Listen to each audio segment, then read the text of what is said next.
हम पढ़ेंगे वयोभेद, वय का भेद अलग अलग आचार्यों के अनुसार। तो सबसे पहले आचार्य काश्यप के द्वारा कितने प्रकार के वय बताए गए हैं? 3 प्रकार के। ठीक है, उसमें सबसे पहले क्या आता है? गर्भ, बाल और कुमार। ठीक है, तो ये ऐसे 3 प्रकार के भेद, और एक है यौवन, मध्यम और वृद्ध।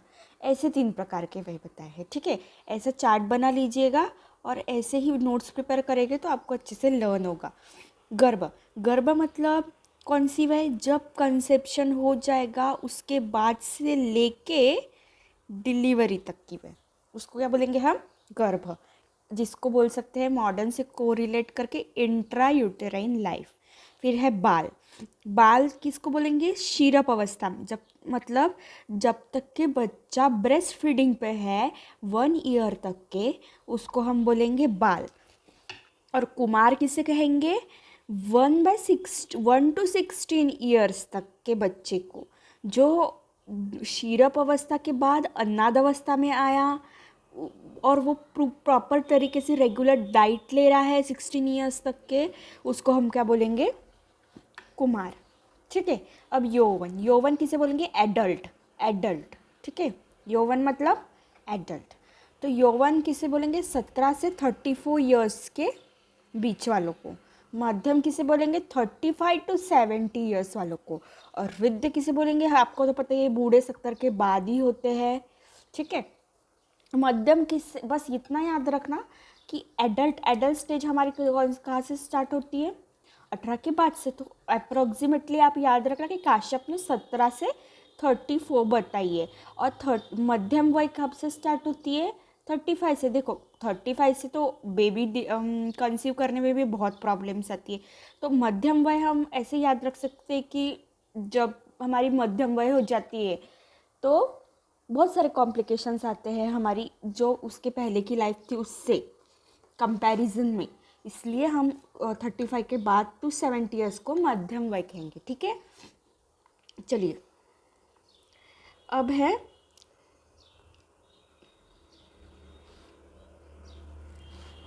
शीरप। किसे बोला है आचार्य काश्यप ने?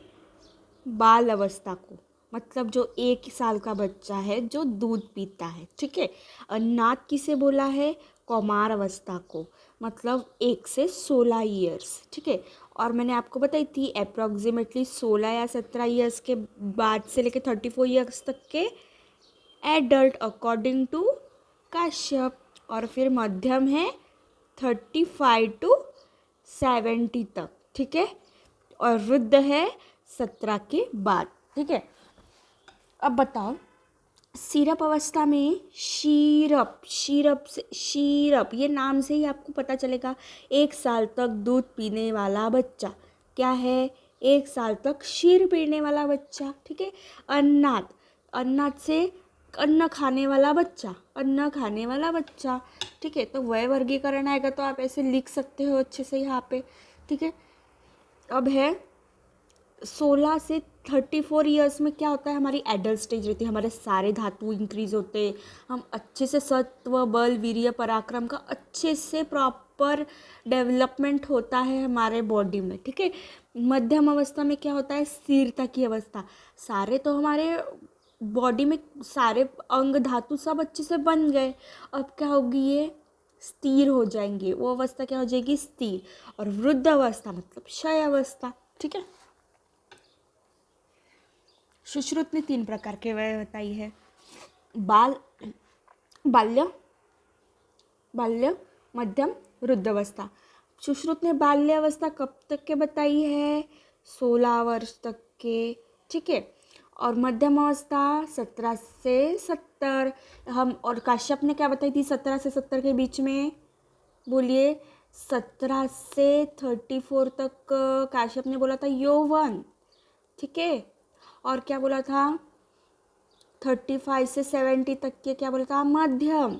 ठीक है, और सुश्रुत ने क्या किया? 17 से 70 में मध्यम बोल दिया, और 70 के बाद में कोई भी वृद्ध अवस्था को सारे आचार्यों ने 70 के बाद वाला अवस्था बोल दिया। ठीक है, अब सुश्रुत ने बाल्यावस्था को 3 प्रकार से क्लासीफाई किया।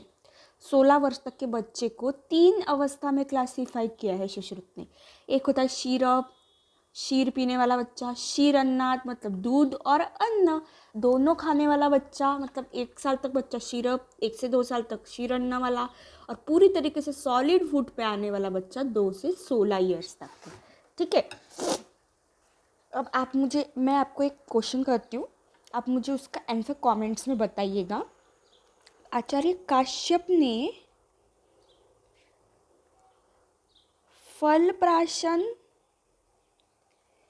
कौन से महीने में बच्चे को देने के लिए बोला है, ताकि जैसे दूध पी रहा है बच्चा, उसके बाद फलों का हमें उसको फल इंट्रोड्यूस करवाने हैं, तो कौन से महीने में करना चाहिए। ये बहुत अच्छा एमसीक्यू पॉइंट भी है और पीजी में भी पूछ सकते हैं। ठीक है, तो आचार्य काश्यप ने कौन से महीने में फल प्राशन के लिए बोला है, छठे महीने में। ठीक है, ये आप मुझे कमेंट्स में बताना कि मैंने सही बताया है या नहीं। ठीक है, तो अन्ना कहाँ से हमने स्टार्ट किया, अन्ना खाने वाले बच्चा 2 से 16 ईयर्स तक है। ठीक है, अब मध्यम अवस्था, मध्यम अवस्था में क्या रहेगी, वृद्धि की अवस्था। वृद्धि मतलब बढ़ने वाली अवस्था, 16 से 20। हमारी हाइट भी कौन से एज में ज़्यादा बढ़ती है, 16 से 20 तक के एटलीस्ट बढ़ी जाती है, उसके बाद तो रुकी जाती है। ठीक है, ऐसे याद रखना कि हाइट बढ़ने की अवस्था 16 से 20, ऐसे मतलब एक लॉजिक से याद रखना। ठीक है, यौवन अवस्था मतलब क्या बोला था मैंने, एडल्ट स्टेज। अब काश्यप ने बोले थे 17 साल से ही एडल्ट स्टेज चालू हो रही है, तो सुश्रुत बोलते हैं 21 साल से एडल्ट स्टेज चालू हो रही है। इसको हम कैसे याद है, सुश्रुत ने बोला 21 साल में एडल्ट बना हो, सुश्रुत ने बोला 21 साल में एडल्ट बनाओ, काश्यप ने बोला 17 साल में एडल्ट बनाओ। ठीक है, संपूर्णता की अवस्था, संपूर्णता की अवस्था, संपूर्णता की अवस्था कब आती है, 31 to 40, मतलब इसमें संपूर्ण विकसित हो गया है, हमारे इंद्रिय बल धातु सब अच्छे से विकसित हो गए हैं, संपूर्ण बॉडी अच्छे से बन चुकी है। ठीक है, ये परिपक्व स्टेज है। ठीक है, फिर है हानि की अवस्था। हानि की अवस्था कब है, 41 से 70। अच्छा, हानि क्षय अवस्था काश्यप ने कब बोली थी, 70 के बाद वाली अवस्था को काश्यप ने क्षय अवस्था बोला था। ठीक है, काश्यप ने क्षय अवस्था 70 के बाद बोला था। यहाँ पे मध्यम अवस्था में हानि की अवस्था 49 to 70 बताई है। ठीक है, वृद्धावस्था कब बताई है, सुश्रुत ने 71, ये अच्छे से याद रखिएगा।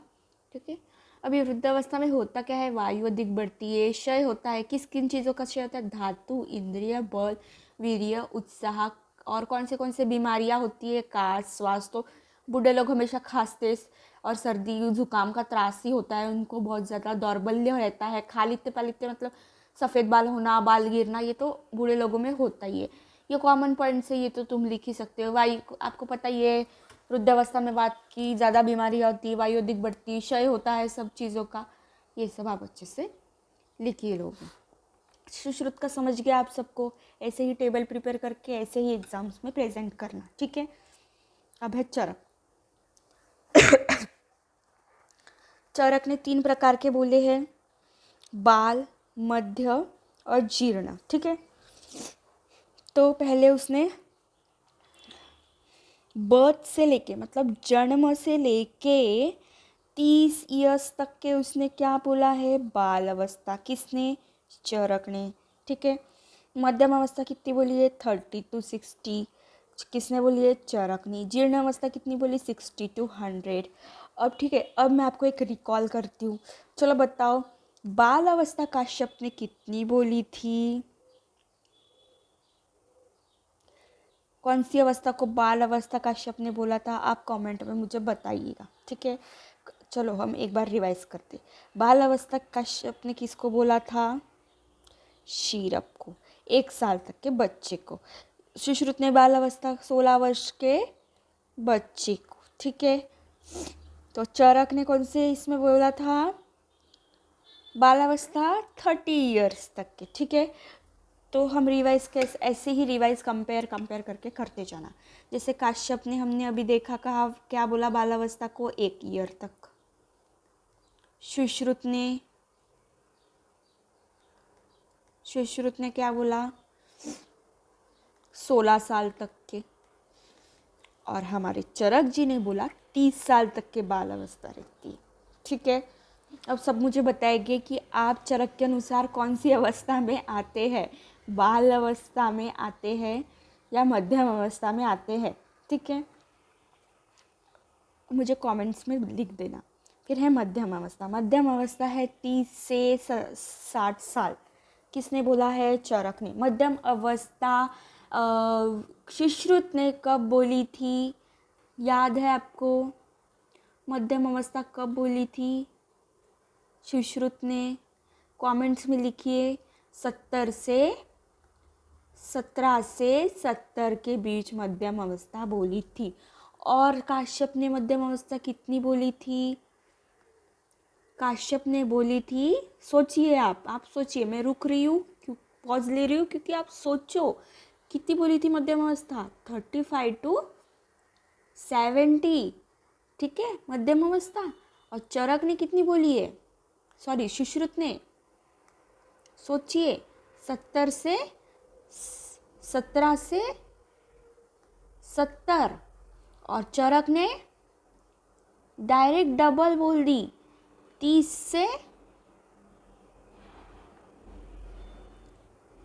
से 60 के बीच। ठीक है, 70 का अप्रोक्स डबल कर देना। ठीक है, 30 से 60 के बीच में किस मध्यम अवस्था बोली है? और ये पित्त प्रदान होती है। और जीर्ण अवस्था कितनी बोली है? जीर्ण अवस्था सुश्रुत ने 71 के बाद, काश्यप ने 70 के बाद, जीर्ण और चरक ने 60 के बाद। ये याद रखिएगा। ठीक है, वायु प्रदान होती है, धातु के गुण नष्ट होते हैं। मध्यम अवस्था में पित्त प्रदान होते हैं। और देखो, बाल अवस्था 30 साल तक के बताइए, तो इसमें कुछ ना कुछ उसने वर्गीकरण तो किया ही होगा चरक ने। इसमें 2 वर्गीकरण किए चरक ने। एक है अपरिपक्व धातु अवस्था, एक है विवर्धमान धातु अवस्था। ठीक है, अपरिपक्व धातु अवस्था मतलब प्रॉपर तरीके से पक्व नहीं हुए धातु इस अवस्था में।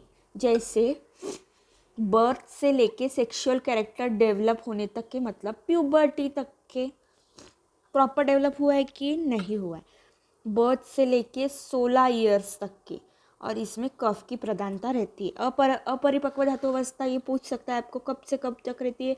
जन्म से लेके 16 ईयर्स तक। ठीक है, विवर्धमान अवस्था कब रहती? विवर्धमान मतलब अच्छे से धातु बढ़ते हैं, पूर्ण पक्व संपूर्ण तक की अवस्था होती है 16 से 30 ईयर्स तक के। ठीक है, मन चंचल रहता है और ग्रोथ होती रहती है और मन चंचल रहता है, भटकने की अवस्था, विवर्धमान धातु अवस्था। ठीक है, ये समझ गया आपको चरक का। हमने कंपैरिजन में भी बहुत अच्छे से लर्न कर लिए। अब है अष्टांग हृदय। अष्टांग हृदय ने 3 भेद बताए हैं, बाल अवस्था, मध्यम और वृद्ध अवस्था। ठीक है, अच्छा मुझे बताओ, चरक ने बाल अवस्था कब बताई थी?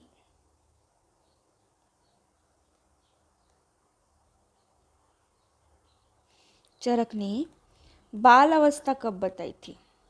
चलो बताओ। सुश्रुत ने कब बताई थी बाल अवस्था, और काश्यप ने कब बताई थी?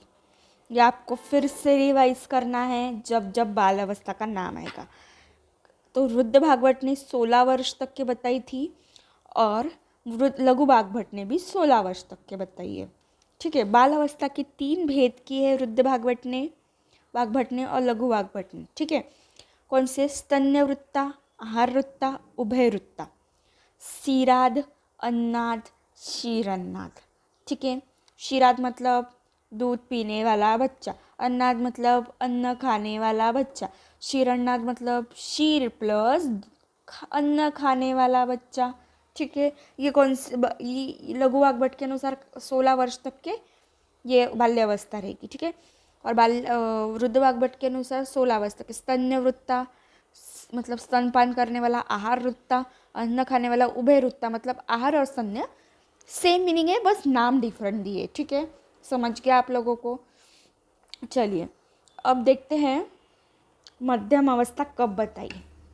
ठीक है, अब ऑब्वियसली बाल अवस्था 16 तक के बताइए आचार्य वाग्भट ने, तो 16 से 60 तक के मध्यम होगी। ठीक है, ये तो क्लियर है आपको। तो 60 ईयर्स तक के हमारी मध्यम अवस्था रहेगी। ठीक है, बाकी ऊपर जितने भी हमने आचार्यों का पढ़ा उनमें से बहुत से लोगों की मध्यम अवस्था कितने साल तक के थी, 70 के साल तक के। ठीक है, वृद्ध वाग्भट ने 60 साल तक के बोली है, और किसने 60 साल तक की बोली है, चरक ने। ठीक है, आपको ऊपर पढ़ा था हमने 30 साल से 60 साल तक के मध्यम अवस्था किसने बताई थी, चरक ने। और यहाँ पे लघु वाग्भट ने 70 तक, जैसे बाकी आचार्य बोल रहे शिवश्रुत और काश्यप। ठीक है, अब मध्यम अवस्था का इन्होंने भी वर्गीकरण किया है। ठीक है, यौवन, संपूर्णन, अपरिहाणी। ठीक है, यौवन अवस्था 30 तक के बताई है एडल्ट स्टेज, संपूर्ण 40, अपरिहाणी 60 तक के। ठीक है, वृद्धावस्था, वृद्धावस्था 60 के बाद बताई है इसने, वृद्ध वाग्भट ने, अष्टांग संग्रह लिखने वाले ने। ठीक है, और वृद्धावस्था 70 के बाद लघु वाग्भट ने बताई। लघु वाग्भट है सुश्रुत, चरक, काश्यप का कॉपी करने वाला। ठीक है, और वृद्ध वाग्भट में थोड़ा सा डिफरेंस दिया है। ठीक है, अब है सबसे अलग वय वर्गीकरण बताने वाले आचार्य, मतलब आचार्य हारित। इन्होंने तो हद ही कर दी। ये थे बैक बेंचर, ये थे बैक बेंचर। इन्होंने ठान ही लिया है कि सबके विपरीत ही चलना है। जो सब आचार्य बोलेंगे उनसे कुछ डिफरेंट ही हारित आचार्य बोलते हैं। ठीक है, ये हमेशा याद रखना। कोई भी एमसीक्यू नहीं समझ रहा हो, ऐसा लग रहा हो ये किसने बता दिया यार, सब आचार्य ने तो यही माना था, तब थोड़ा सा लॉजिक लगा के हारित के बारे में ज़रूर सोच लेना, क्योंकि हारित ऐसा आचार्य है जिसने सारे आचार्यों से कुछ अलग पॉइंट्स बताए। ठीक है, तो सबने कितना वर्गीकरण किया था, बाल, मध्यम, वृद्ध में किया था, 3 में किया था। इसने किसने में किया, 4 में किया। ठीक है, बाल, युवा, मध्यम, वृद्ध, इन्होंने क्या क्या ऐड किया, एडल्ट स्टेज ऐड की। ठीक है, उत्तम किया किसे माना है, ये एमसीक्यू पॉइंट बन सकता है। उत्तम माना है बाल अवस्था को हारित ने, और अधम माना है युवा अवस्था को, ये ज़रूर ध्यान रखना। मध्यम माना है 16 से 20 ईयर्स तक के मध्यम, और हीन माना है 60 से 80 ईयर्स तक के। ठीक है, किसने, हारित ने। अब हारित के 2 पॉइंट्स हमेशा याद रखना जो एमसीक्यू के लिए इम्पोर्टेंट है, वो है ये दो। 24 से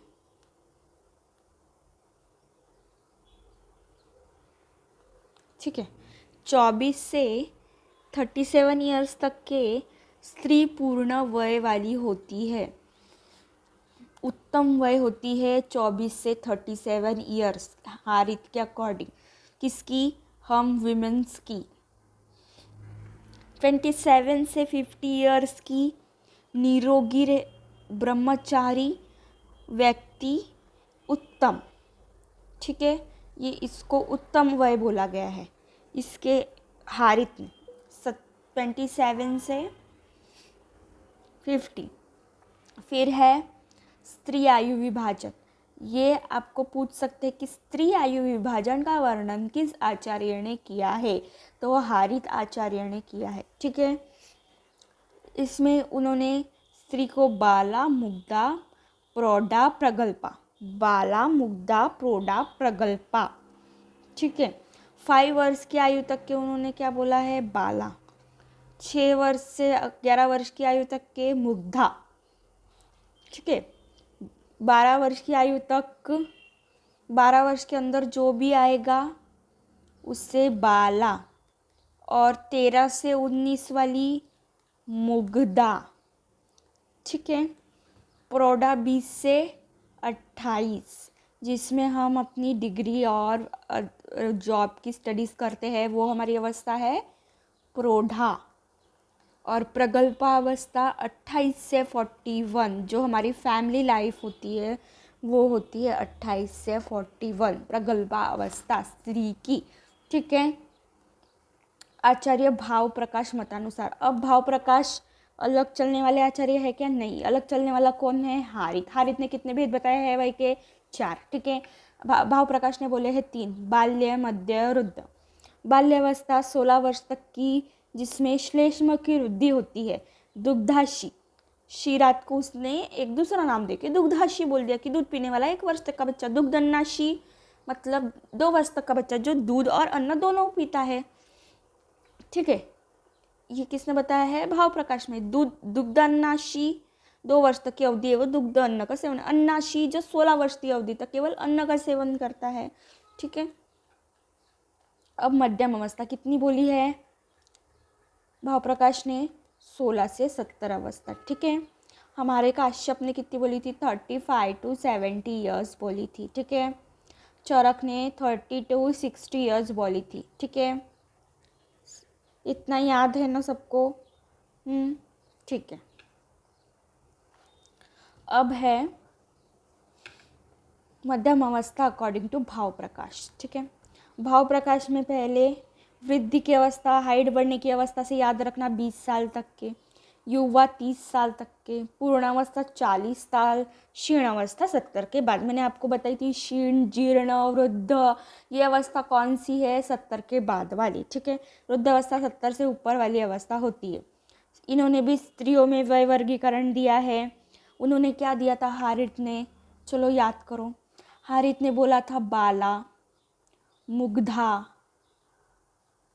और प्रौढ़ा, प्रगल्भा,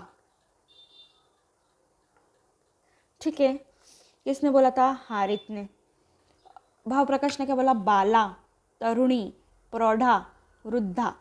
बाला कितने? 16 साल तक के, तरुणी 32, प्रौढ़ा 50 और वृद्धा 50 के बाद, जो रति के लिए ताज्य होती है, ठीक है।